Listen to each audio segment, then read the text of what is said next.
Click the link in the description to sign up for a free 30-day trial from audiobooks.com.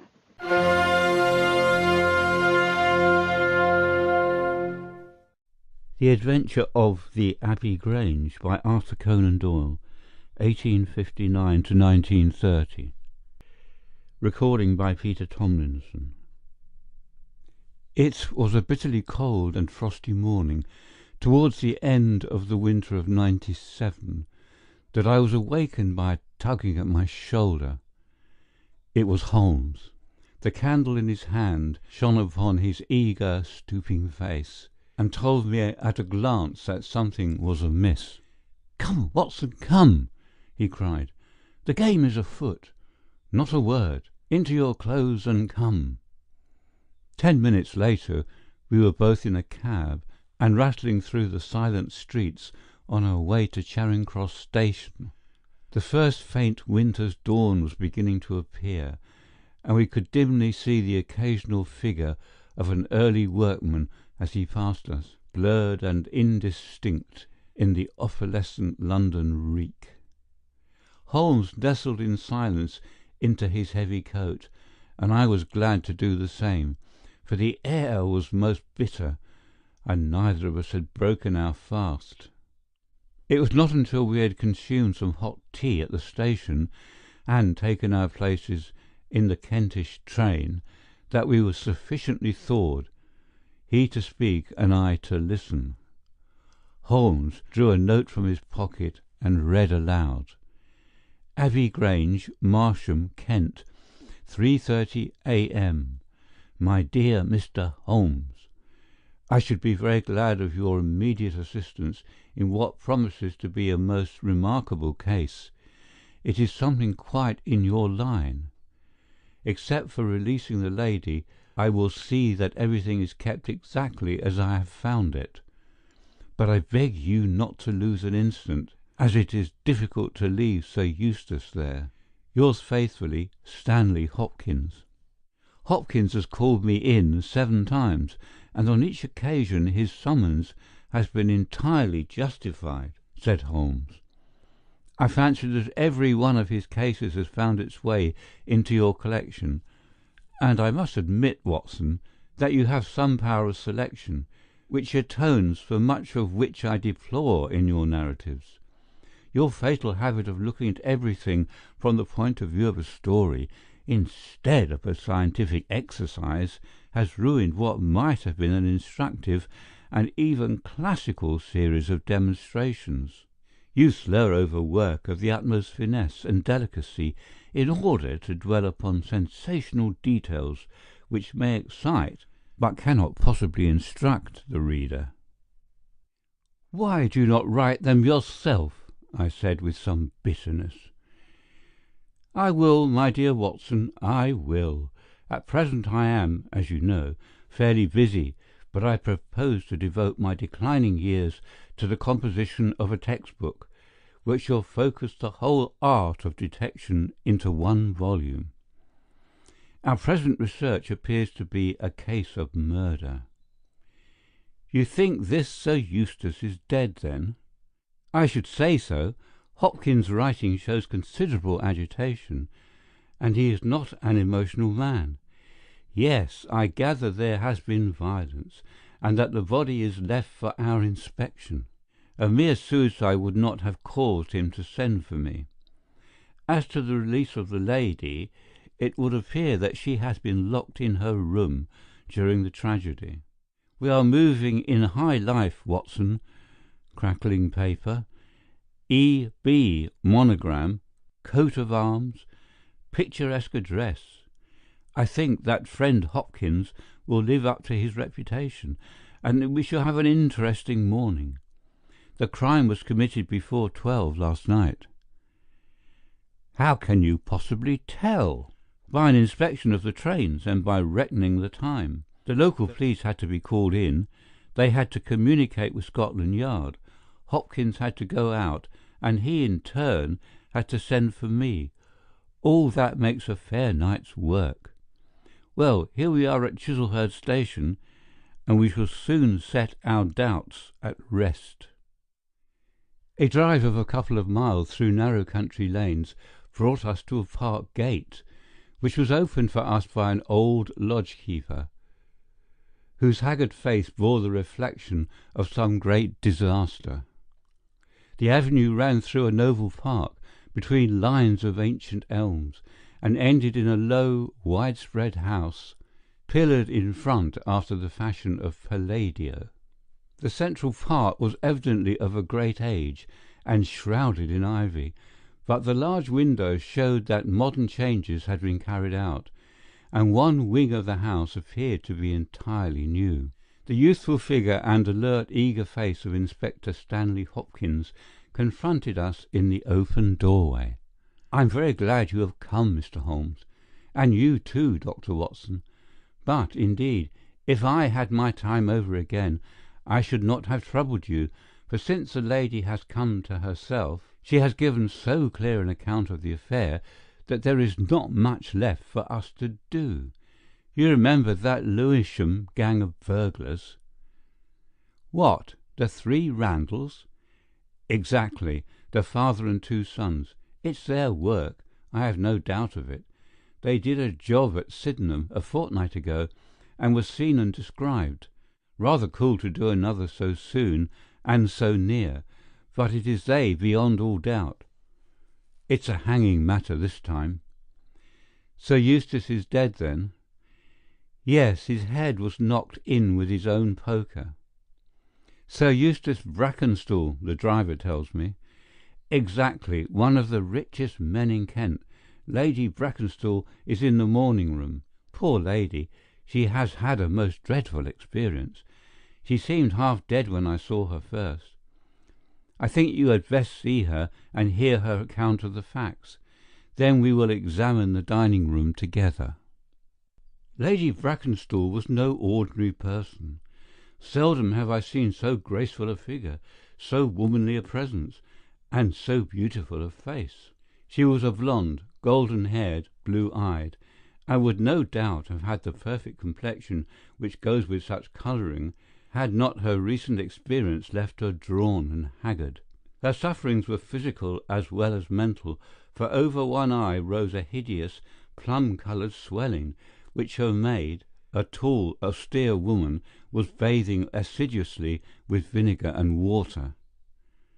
The lady lay back, exhausted, upon a couch, but her quick, observant gaze, as we entered the room, and the alert expression of her beautiful features, showed that neither her wits nor her courage had been shaken by her terrible experience. She was enveloped in a loose dressing-gown of blue and silver, but a black sequin-covered dinner-dress lay upon the couch beside her. "I have told you all that happened, Mr. Hopkins," she said wearily. "Could you not repeat it for me?" "Well, if you think it necessary, I will tell these gentlemen what occurred. Have they been in the dining-room yet?" "I thought they had better hear your ladyship's story first." "I shall be glad when you can arrange matters. It is horrible to me to think of him still lying there." She shuddered and buried her face in her hands. As she did so, the loose gown fell back from her forearms. Holmes uttered an exclamation. "You have other injuries, madam. What is this?" Two vivid red spots stood out on one of the white, round limbs. She hastily covered it.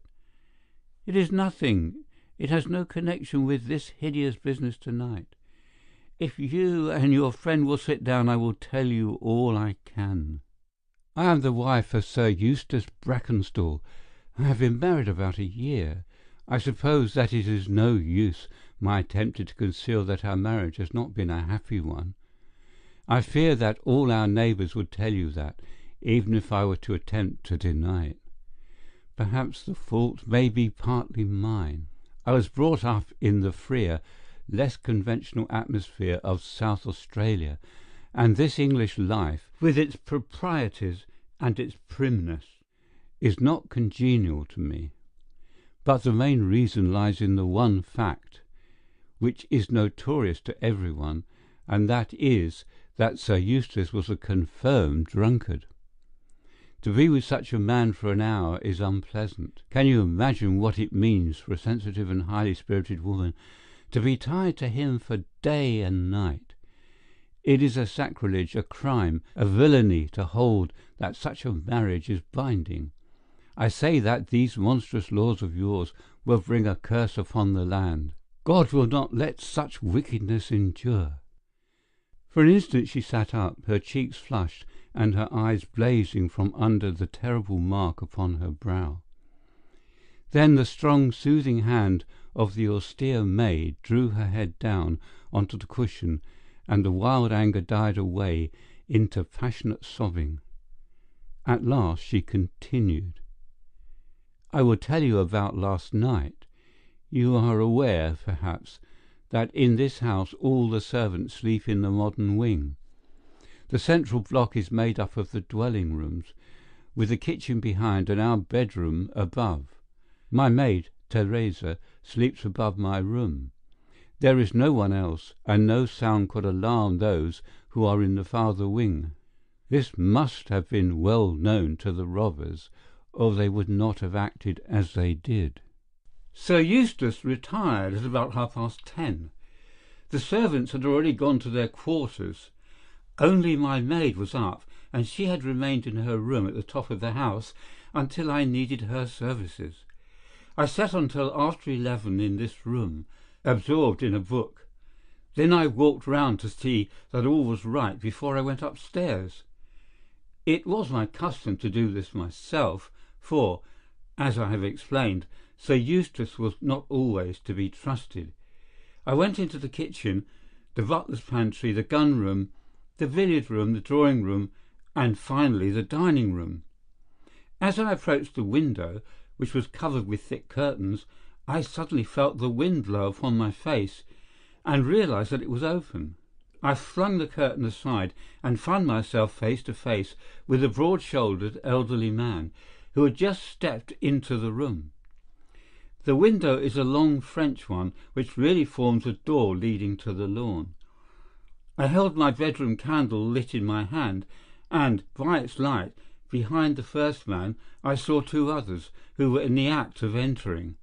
I stepped back, but the fellow was on me in an instant. He caught me first by the wrist and then by the throat. I opened my mouth to scream, but he struck me a savage blow with his fist over the eye and felled me to the ground. I must have been unconscious for a few minutes, for when I came to myself, I found that they had torn down the bell rope and had secured me tightly to the oaken chair which stands at the head of the dining table. I was so firmly bound that I could not move, and a handkerchief round my mouth prevented me from uttering a sound. It was at this instant that my unfortunate husband entered the room. He had evidently heard some suspicious sounds, and he came prepared for such a scene as he found. He was dressed in nightshirt and trousers, with his favourite blackthorn cudgel in his hand. He rushed at the burglars, but another, it was an elderly man, stooped, picked the poker out of the grate, and struck him a horrible blow as he passed. He fell with a groan and never moved again. I fainted once more, but again it could only have been for a very few minutes, during which I was insensible. When I opened my eyes, I found that they had collected the silver from the sideboard, and they had drawn a bottle of wine which stood there. Each of them had a glass in his hand. I've already told you, have I not, that one was elderly, with a beard, and the others young, hairless lads. They might have been a father with his two sons. They talked together in whispers. Then they came over and made sure I was securely bound. Finally they withdrew, closing the window after them. It was quite a quarter of an hour before I got my mouth free. When I did so, my screams brought the maid to my assistance. The other servants were soon alarmed, and we sent for the local police, who instantly communicated with London. That is really all I can tell you, gentlemen, and I trust that it will not be necessary for me to go over so painful a story again. "Any questions, Mr. Holmes?" asked Hopkins. "I will not impose any further tax upon Lady Brackenstall's patience and time," said Holmes. "Before I go into the dining-room, I should like to hear your experience." He looked at the maid. "I saw the men before ever they came into the house," said she. "As I sat by my bedroom window, I saw 3 men in the moonlight down by the lodge gate yonder, but I thought nothing of it at the time. It was more than an hour after I heard my mistress scream, and down I ran, to find her, poor lamb, just as she says, and him on the floor, with his blood and brains over the room. It was enough to drive a woman out of her wits, tied there, and her very dress spotted with him.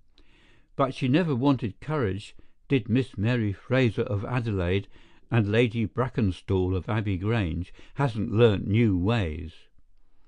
You've questioned her long enough, you gentlemen, and now she is coming to her own room, just with her old Teresa, to get the rest that she badly needs."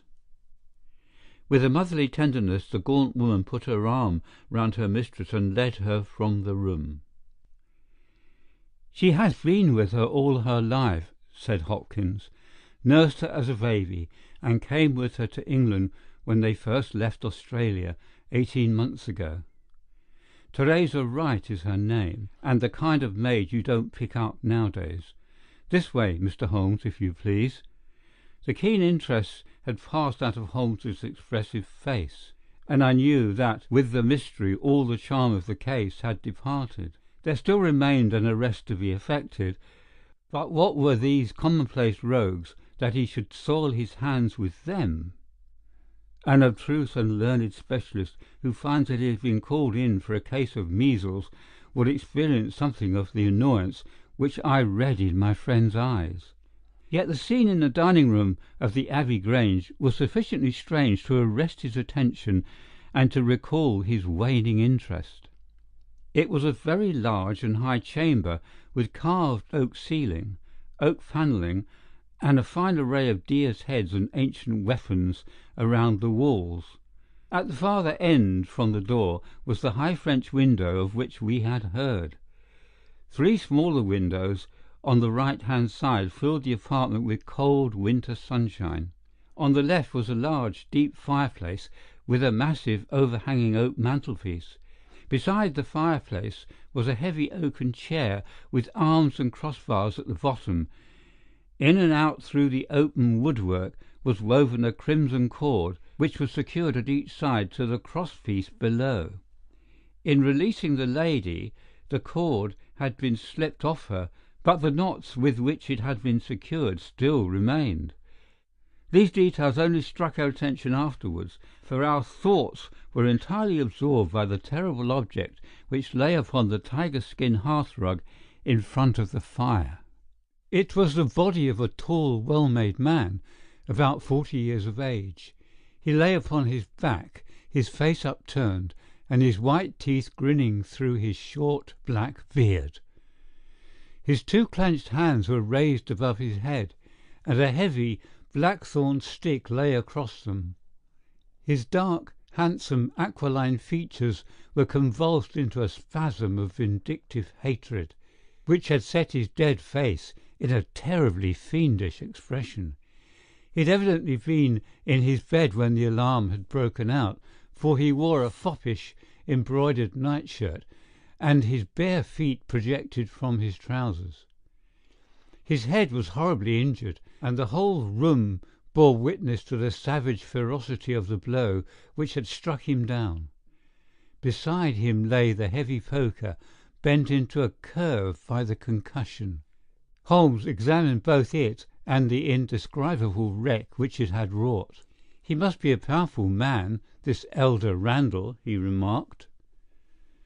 "Yes," said Hopkins, "I have some record of the fellow, and he is a rough customer. You should have no difficulty in getting him." "Not the slightest. We've been on the lookout for him, and there was some idea that he had got away to America.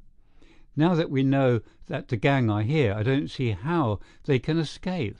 We have the news at every seaport already, and the reward will be offered before evening. What beats me is how they could have done so mad a thing, knowing that the lady could describe them and that we would not fail to recognize the description." "Exactly. One would have expected that they would silence Lady Brackenstall as well." They may not have realized, I suggested, that she had recovered from her faint. That is likely enough. If she seemed to be senseless, they would not take her life. What about this poor fellow, Hopkins? I seem to have heard some queer stories about him. He was a good-hearted man when he was sober, but a perfect fiend when he was drunk, or rather when he was half drunk, for he seldom really went the whole way. The devil seemed to be in him at such times, and he was capable of anything. From what I hear, in spite of all his wealth and his title, he very nearly came our way once or twice. There was a scandal about his drenching a dog with petroleum and setting it on fire, her ladyship's dog, to make the matter worse, and that was only hushed up with difficulty. Then he threw a decanter at the maid, Teresa Wright. There was trouble about that. On the whole, and between ourselves, it will be a brighter house without him. What are you looking at now?" Holmes was down on his knees, examining with great attention the knots upon the red cord with which the lady had been secured. Then he carefully scrutinized the broken and frayed end where it had snapped off when the burglar had dragged it down. "When this was pulled down, the bell in the kitchen must have rung loudly," he remarked. "No one could hear it. The kitchen stands right at the back of the house. How did the burglar know no one would hear it? How dared he pull at a bell rope in that reckless fashion?" "Exactly, Mr. Holmes, exactly. You've put the very question which I've asked myself again and again. There can be no doubt that this fellow must have known the house and its habits. He must have perfectly understood that the servants would all be in bed at that comparatively early hour, and that no one could possibly hear a bell ring in the kitchen. Therefore he must have been in close league with one of the servants. Surely that is evident. But there are 8 servants, and all of good character." "Other things being equal," said Holmes, "one would suspect the one at whose head the master threw a decanter, and yet that would involve treachery towards the mistress, to whom this woman seems devoted. Well, the point is a minor one, and when you have Randall you will probably find no difficulty in securing his accomplice. The lady's story certainly seems to be corroborated, if it needed corroboration, by every detail which we see before us." He walked to the French window and threw it open. "There are no signs here, but the ground is iron hard, and one would not expect them. I see that these candles in the mantelpiece have been lighted." Yes, it was by their light and that of the lady's bedroom candle that the burglars saw their way about. "And what did they take?" "Well, they did not take much, only a half-dozen articles of plate off the sideboard. Lady Brackenstall thinks that they were themselves so disturbed by the death of Sir Eustace that they did not ransack the house as they would otherwise have done."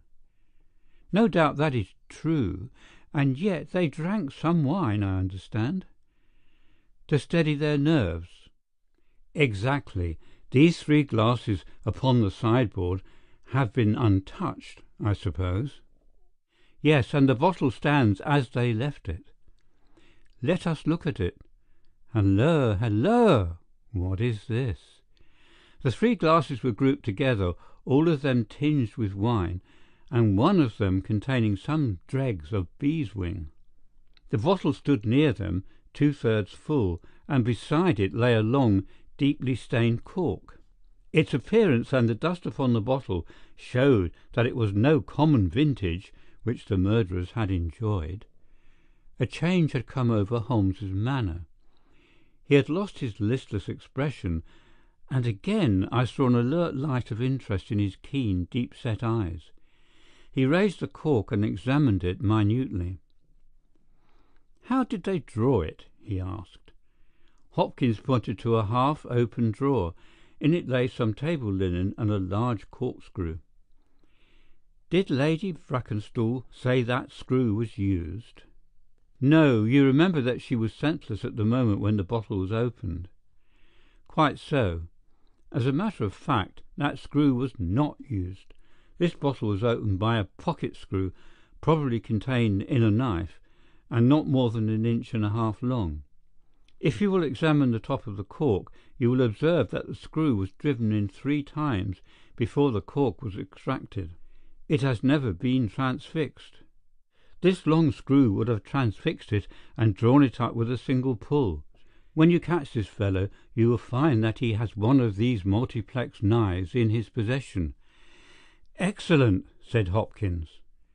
"But these glasses do puzzle me, I confess. Lady Brackenstall actually saw the 3 men drinking, did she not?"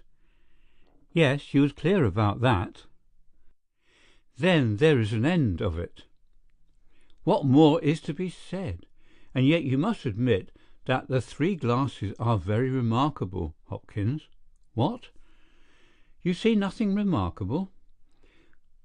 "Well, well, let it pass. Perhaps when a man has special knowledge and special powers like my own, it rather encourages him to seek a complex explanation when a simpler one is at hand. Of course, it must be a mere chance about the glasses. Well, good morning, Hopkins. I don't see that I can be of any use to you, and you appear to have your case very clear. You will let me know when Randall is arrested, and any further developments which may occur. I trust that I shall soon have to congratulate you upon a successful conclusion. Come, Watson, I fancy that we may employ ourselves more profitably at home." During our return journey, I could see by Holmes's face that he was much puzzled by something which he had observed. Every now and then, by an effort, he would throw off the impression and talk as if the matter were clear. But then his doubts would settle down upon him again, and his knitted brows and abstracted eyes would show that his thoughts had gone back once more to the great dining-room of the Abbey Grange, in which this midnight tragedy had been enacted. At last, by a sudden impulse, just as our train was crawling out of a suburban station, he sprang on to the platform and pulled me out after him. "Excuse me, my dear fellow," said he, as we watched the rear carriages of our train disappearing round a curve. "I am sorry to make you the victim of what may seem a mere whim, but on my life, Watson, I simply can't leave that case in this condition. Every instinct that I possess cries out against it. It's wrong, it's all wrong. I'll swear that it's wrong. And yet the lady's story was complete. The maid's corroboration was sufficient. The detail was fairly exact. What have I to put up against that? 3 wine-glasses. That is all. But if I had not taken things for granted, if I had examined everything with the care which I should have shown, had we approached the case de novo, and had no cut-and-dried story to warp my mind, should I not then have found something more definite to go upon? Of course I should. Sit down on this bench, Watson, until a train for Chislehurst arrives, and allow me to lay the evidence before you, imploring you in the first instance to dismiss from your mind the idea that anything which the maid or her mistress may have said must necessarily be true. The lady's charming personality must not be permitted to warp our judgment. Surely there are details in her story which, if we looked at it in cold blood, would excite our suspicion. These burglars made a considerable haul at Sydenham a fortnight ago. Some account of them and of their appearance was in the papers, and would naturally occur to anyone who wished to invent a story in which imaginary robbers should play a part. As a matter of fact, burglars who have done a good stroke of business are, as a rule, only too glad to enjoy the proceeds in peace and quiet without embarking on another perilous undertaking. Again, it is unusual for burglars to operate at so early an hour. It is unusual for burglars to strike a lady to prevent her screaming, since one would imagine that was the sure way to make her scream. It is unusual for them to commit murder when their numbers are sufficient to overpower one man. It is unusual for them to be content with a limited plunder when there was much more within their reach. And finally, I should say that it was very unusual for such men to leave a bottle half empty. How do all these unusuals strike you, Watson? Their cumulative effect is certainly considerable, and yet each of them is quite possible in itself. The most unusual thing of all, as it seems to me, is that the lady should be tied to the chair. Well, I am not so clear about that, Watson, for it is evident that they must either kill her or else secure her in such a way that she could not give immediate notice of their escape. But at any rate I have shown, have I not, that there is a certain element of improbability about the lady's story? And now, on top of this, comes the incident of the wine-glasses. What about the wine-glasses? Can you see them in your mind's eye? I see them clearly. We are told that 3 men drank from them. Does that strike you as likely? Why not? There was wine in each glass. Exactly, but there was beeswing only in one glass. You must have noticed that fact. What does that suggest to your mind? The last glass filled would be the most likely to contain beeswing. Not at all. The bottle was full of it, and it is inconceivable that the first 2 glasses were clear and the third heavily charged with it. There are 2 possible explanations, and only 2. One is that after the second glass was filled, the bottle was violently agitated, and so the third glass received the beeswing. That does not appear probable. No, I am sure that I am right. What then do you suppose? That only 2 glasses were used, and that the dregs of both were poured into a third glass, so as to give the false impression that 3 people had been here.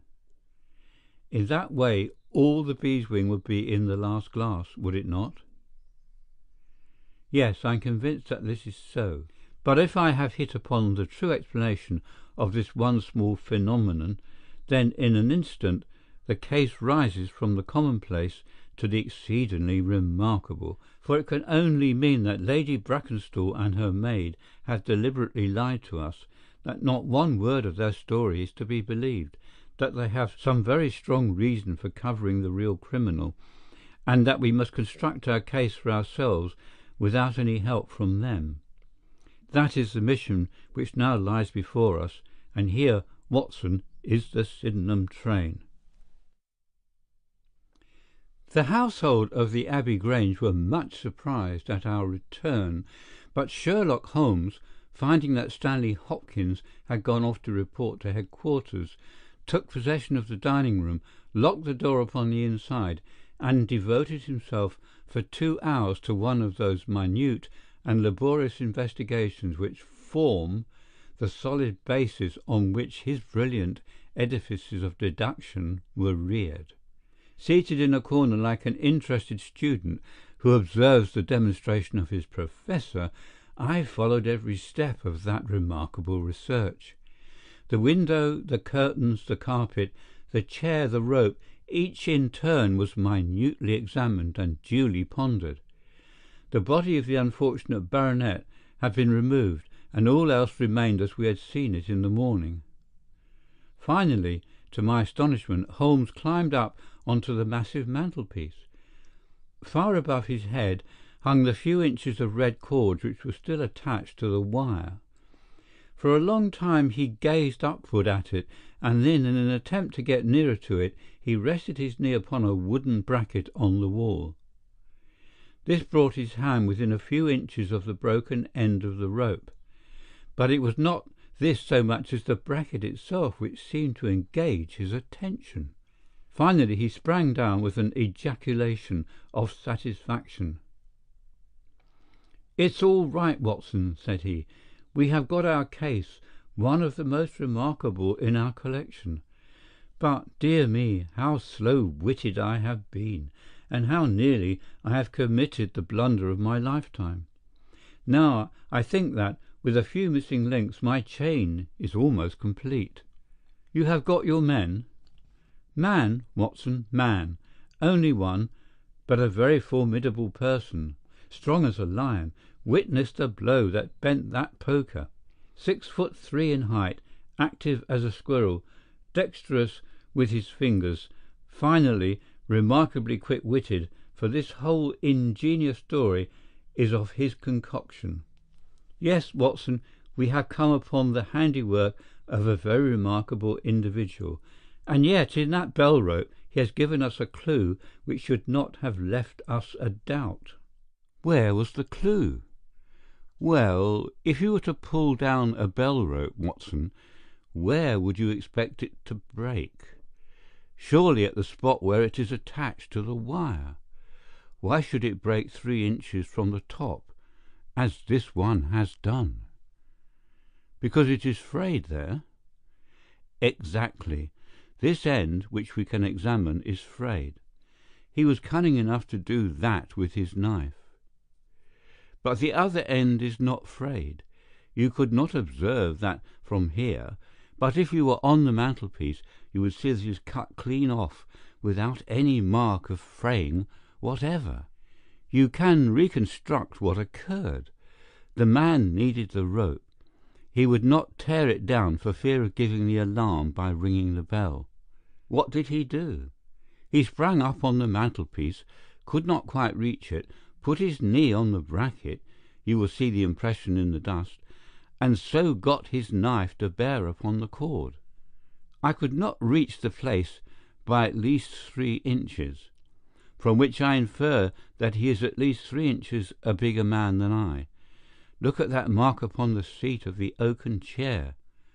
What is it? Blood. Undoubtedly it is blood. This alone puts the lady's story out of court. If she was seated on the chair when the crime was done, how comes that mark? No, she was placed in the chair after the death of her husband. I'll wager that the black dress shows a corresponding mark to this. We have not yet met our Waterloo, Watson, but this is our Marengo, for it begins in defeat and ends in victory. I should like now to have a few words with the nurse, Teresa. We must be wary for a while, if we are to get the information which we want. She was an interesting person, this stern Australian nurse, taciturn, suspicious, ungracious. It took some time before Holmes's pleasant manner and frank acceptance of all that she said thawed her into a corresponding amiability. She did not attempt to conceal her hatred for her late employer. Yes, sir, it is true that he threw the decanter at me. I heard him call my mistress a name, and I told him that he would not dare to speak so if her brother had been there. Then it was that he threw it at me. He might have thrown a dozen if he had but left my bonny bird alone. He was for ever ill-treating her, and she too proud to complain. She will not even tell me all that he has done to her. She never told me of those marks on her arm that you saw this morning, but I know very well that they came from a stab with a hatpin. The sly devil! God forgive me that I should speak of him now so, now that he is dead. But a devil he was, if ever one walked the earth. He was all honey when first we met him, only 18 months ago, and we both feel as if it were 18 years. She had only just arrived in London. Yes, it was her first voyage. She had never been from home before. He won her with his title and his money and his false London ways. If she made a mistake, she has paid for it, if ever a woman did. What month did we meet him? Well, I tell you, it was just after we arrived. We arrived in June, and it was July. They were married in January of last year. Yes, she is down in the morning room again, and I have no doubt she will see you. But you must not ask too much of her, for she has gone through all that flesh and blood will stand." Lady Brackenstall was reclining on the same couch, but looked brighter than before. The maid had entered with us, and began once more to foment the bruise upon her mistress's brow. "I hope," said the lady, "that you have not come to cross-examine me again." "No," Holmes answered, in his gentlest voice. "I will not cause you any unnecessary trouble, Lady Brackenstall, and my whole desire is to make things easy for you, for I am convinced that you are a much-tried woman. If you treat me as a friend and trust me, you may find that I will justify your trust. What do you want me to do?" "To tell me the truth." "Mr. Holmes!" "No, no, Lady Brackenstall, it is no use. You may have heard of any little reputation which I possess. I will stake it all on the fact that your story is an absolute fabrication." Mistress and maid were both staring at Holmes with pale faces and frightened eyes. "You are an impudent fellow!" cried Teresa. "Do you mean to say that my mistress has told a lie?" Holmes rose from his chair. "Have you nothing to tell me?" "I have told you everything." "Think once more, Lady Brackenstall. Would it not be better to be frank?" For an instant there was a hesitation in her beautiful face. Then some new strong thought caused it to set like a mask. "I have told you all I know." Holmes took his hat and shrugged his shoulders. "I am sorry," he said, and without another word we left the room and the house. There was a pond in the park, and to this my friend led the way. It was frozen over, but a single hole was left for the convenience of a solitary swan. Holmes gazed at it and then passed on to the lodge gate. There he scribbled a short note for Stanley Hopkins and left it with the lodge-keeper. "It may be a hit, or it may be a miss, but we are bound to do something for friend Hopkins, just to justify this second visit," said he. "I will not quite take him into my confidence yet. I think our next scene of operations must be the shipping office of the Adelaide-Southampton line, which stands at the end of Pall Mall, if I remember right.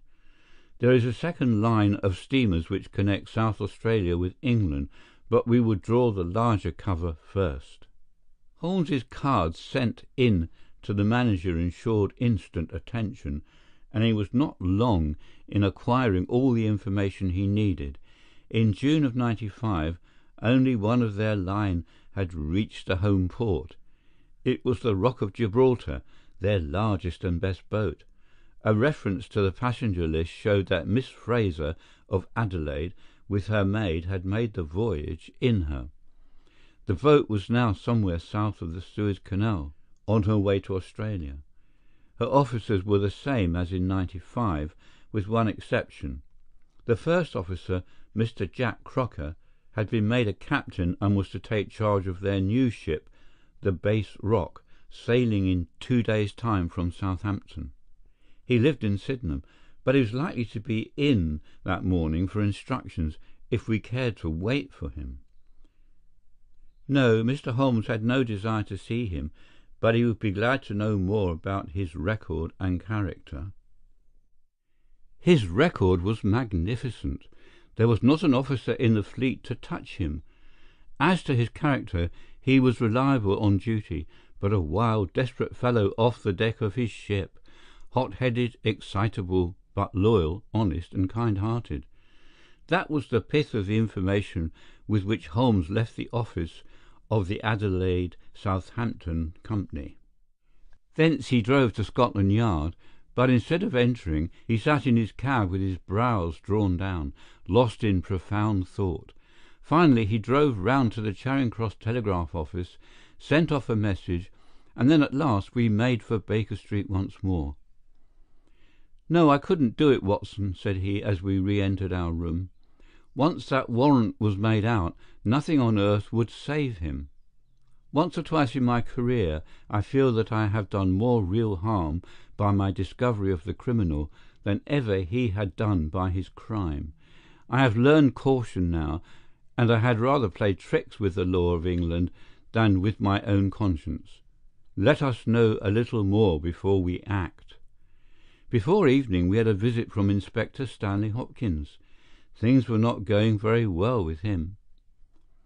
"I believe that you are a wizard, Mr. Holmes. I really do sometimes think that you have powers that are not human.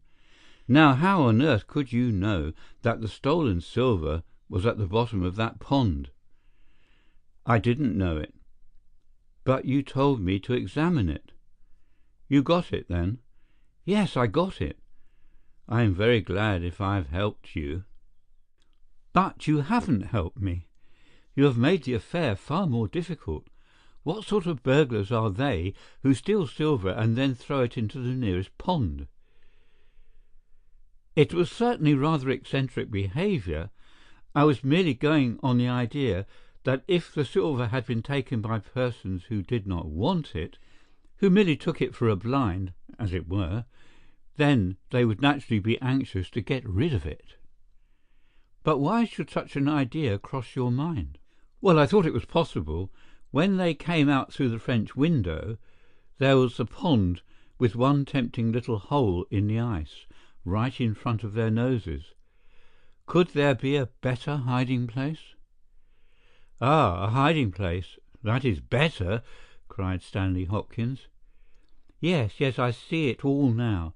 It was early. There were folk upon the roads. They were afraid of being seen with the silver, so they sank it in the pond, intending to return for it when the coast was clear. Excellent, Mr. Holmes. That is better than your idea of a blind." "Quite so. You have got an admirable theory. I have no doubt that my own ideas were quite wild, but you must admit that they have ended in discovering the silver." "Yes, sir, yes. It was all your doing. But I've had a bad setback." "A setback?" "Yes, Mr. Holmes. The Randall gang were arrested in New York this morning." "Dear me, Hopkins, that is certainly rather against your theory that they committed a murder in Kent last night." "It is fatal, Mr. Holmes, absolutely fatal. Still, there are other groups of three besides the Randalls, or it may be some new gang of which the police have never heard." "Quite so. It is perfectly possible. What, are you off?" "Yes, Mr. Holmes. There is no rest for me until I have got to the bottom of this business. I suppose you have no hint to give me?" "I have given you one." "Which?" "Well, I suggested a blind." "But why, Mr. Holmes, why?" "Ah, that's the question, of course. But I commend the idea to your mind. You might possibly find that there was something in it. You won't stop for dinner? Well, good-bye, and let us know how you get on." Dinner was over, and the table cleared before Holmes alluded to the matter again. He had lit his pipe and held his slippered feet to the cheerful blaze of the fire. Suddenly he looked at his watch. "I expect developments, Watson." "When?" "Now, within a few minutes. I dare say you thought I acted rather badly to Stanley Hopkins just now." "I trust your judgment." "A very sensible reply, Watson. You must look at it this way. What I know is unofficial. What he knows is official. I have the right to private judgment, but he has none. He must disclose all, or he is a traitor to his service. In a doubtful case I would not put him in so painful a position, and so I reserve my information until my mind is clear upon the matter." "But when will that be?" "The time has come. You will now be present at the last scene of a remarkable little drama." There was a sound upon the stairs, and our door was opened to admit as fine a specimen of manhood as ever passed through it.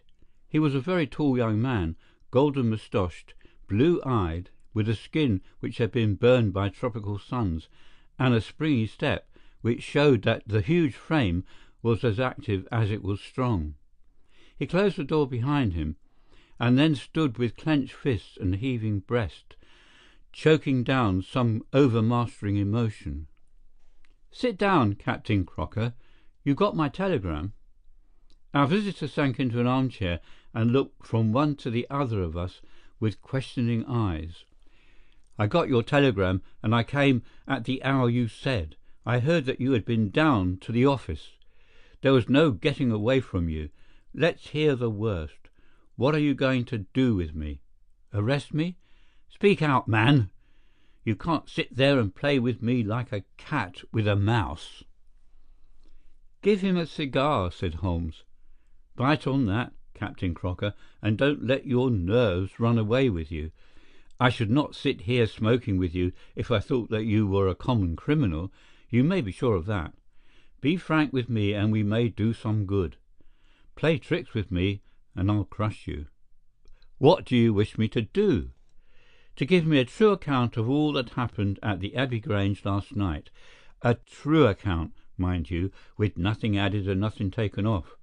I know so much already that if you go 1 inch off the straight, I'll blow this police whistle from my window, and the affair goes out of my hands for ever." The sailor thought for a little. Then he struck his leg with his great sunburned hand.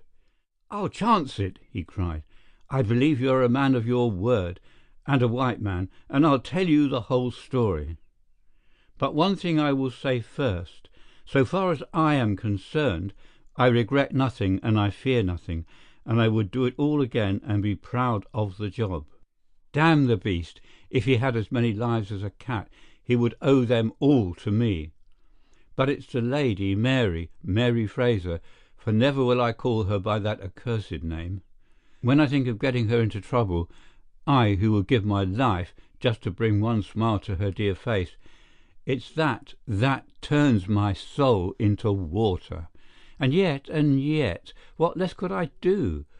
I'll tell you my story, gentlemen, and then I'll ask you, as man to man, what less could I do? I must go back a bit. You seem to know everything, so I expect that you know that I met her when she was a passenger and I was the first officer of the Rock of Gibraltar. From the first day I met her, she was the only woman to me. Every day of that voyage I loved her more, and many a time since have I kneeled down in the darkness of the night watch and kissed the deck of that ship because I knew her dear feet had trod it. She was never engaged to me. She treated me as fairly as ever a woman treated a man. I have no complaint to make. It was all love on my side, and all good comradeship and friendship on hers. When we parted, she was a free woman, but I could never again be a free man. Next time I came back from sea, I heard of her marriage. Well, why shouldn't she marry whom she liked? Title and money, who could carry them better than she? She was born for all that is beautiful and dainty. I didn't grieve over her marriage. I was not such a selfish hound as that. I just rejoiced that good luck had come her way, and that she had not thrown herself away on a penniless sailor. That's how I loved Mary Fraser. Well, I never thought to see her again, but last voyage I was promoted, and the new boat was not yet launched, so I had to wait for a couple of months with my people at Sydenham. One day out in a country lane I met Teresa Wright, her old maid. She told me all about her, about him, about everything. I tell you, gentlemen, it nearly drove me mad. This drunken hound, that he should dare to raise his hand to her, whose boots he was not worthy to lick. I met Teresa again. Then I met Mary herself, and met her again. Then she would meet me no more. But the other day I had a notice that I was to start on my voyage within a week, and I determined that I would see her once before I left. Teresa was always my friend, for she loved Mary and hated this villain almost as much as I did. From her I learned the ways of the house. Mary used to sit up reading in her own little room downstairs. I crept round there last night and scratched at the window. At first she would not open to me, but in her heart I know that now she loves me, and she could not leave me in the frosty night. She whispered to me to come round to the big front window, and I found it open before me, so as to let me into the dining room. Again I heard from her own lips things that made my blood boil, and again I cursed this brute who mishandled the woman I loved. Well, gentlemen, I was standing with her just inside the window, in all innocence, as God is my judge, when he rushed like a madman into the room, called her the vilest name that a man could use to a woman, and welted her across the face with a stick he had in his hand. I had sprung for the poker, and it was a fair fight between us. See here on my arm where his first blow fell. Then it was my turn, and I went through him as if he had been a rotten pumpkin. Do you think I was sorry? Not I. It was his life or mine, but far more than that, it was his life or hers, for how could I leave her in the power of this madman? That was how I killed him. Was I wrong? Well, then, what would either of you gentlemen have done if you had been in my position? She had screamed when he struck her, and that brought old Teresa down from the room above. There was a bottle of wine on the sideboard, and I opened it and poured a little between Mary's lips, for she was half dead with shock. Then I took a drop myself. Teresa was as cool as ice, and it was her plot as much as mine. We must make it appear that burglars had done the thing. Teresa kept on repeating our story to her mistress, while I swarmed up and cut the rope of the bell. Then I lashed her in her chair and frayed out the end of the rope to make it look natural, else they would wonder how in the world a burglar could have got up there to cut it. Then I gathered up a few plates and pots of silver to carry out the idea of the robbery, and there I left them with orders to give the alarm when I had a quarter of an hour's start. I dropped the silver into the pond and made off for Sydenham, feeling that for once in my life I had done a real good night's work. And that's the truth and the whole truth, Mr. Holmes, if it costs me my neck. Holmes smoked for some time in silence. Then he crossed the room and shook our visitor by the hand. "That's what I think," said he. "I know that every word is true, for you have hardly said a word which I did not know. No one but an acrobat or a sailor could have got up to that bell rope from the bracket, and no one but a sailor could have made the knots with which the cord was fastened to the chair. Only once had this lady been brought into contact with sailors, and that was on her voyage, and it was someone of her own class of life, since she was trying hard to shield him, and so showing that she loved him. You see how easy it was for me to lay my hands upon you when once I had started upon the right trail. I thought the police could never have seen through our dodge, and the police haven't, nor will they, to the best of my belief. Now look here, Captain Crocker, this is a very serious matter, though I am willing to admit that you acted under the most extreme provocation to which any man could be subjected. I am not sure that in defence of your own life your action will not be pronounced legitimate. However, that is for a British jury to decide. Meanwhile, I have so much sympathy for you that, if you choose to disappear in the next 24 hours, I will promise you that no one will hinder you." "And then it will all come out?" "Certainly it will come out." The sailor flushed with anger.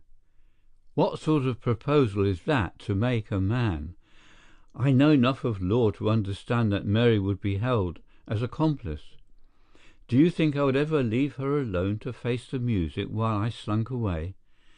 No, sir, let them do their worst upon me, but for heaven's sake, Mr. Holmes, find some way of keeping my poor Mary out of the courts." Holmes for a second time held out his hand to the sailor. "I was only testing you, and you ring true every time. It is a great responsibility that I take upon myself, but I have given Hopkins an excellent hint, and if he can't avail himself of it, I can do no more. See here, Captain Crocker.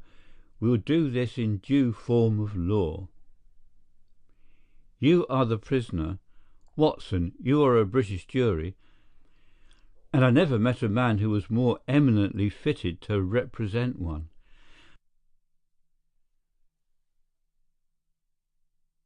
Evidence. Do you find the prisoner guilty or not guilty? Not guilty, my lord, said I. Vox populi, vox Dei. You are acquitted, Captain Crocker. So long as the law does not find some other victim, you are safe from me. Come back to this lady in a year, and may her future and yours justify us in the judgment which we have pronounced this night. End of The Adventure of the Abbey Grange by Arthur Conan Doyle. Recording by Peter Tomlinson.